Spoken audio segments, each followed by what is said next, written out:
US से पांचाली की नर्क यात्रा, लेकिन क्यों? पांचाली ने यही सवाल अपने मुंह बोले भाई किशन से कहा। उसने कहा, केशव, ये कैसी विडंबना है, मुझे नर्क जाना पड़ रहा है, मेरी क्या गलती थी?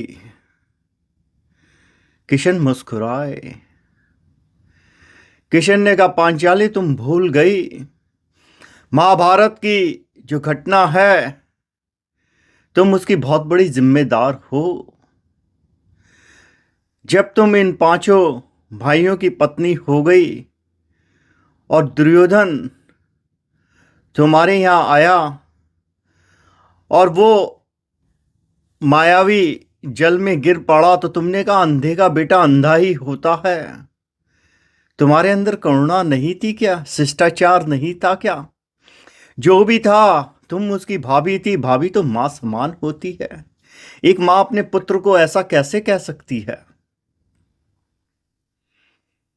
तुम्हारा अपमान हुआ, मुझे समझ में आता है, लेकिन तुम माफी भी करके तो बड़ी हो सकती थी।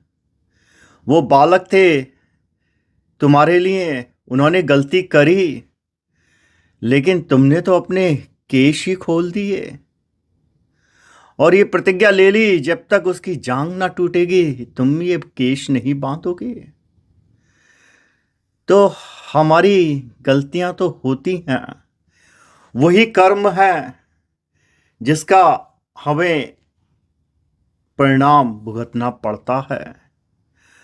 और काकी गंधारी, उनकी आंखों से आंसू निकले जब उनके 100 पुत्र चले गए। उन्होंने तुम्हें श्रापित तो किया ही था।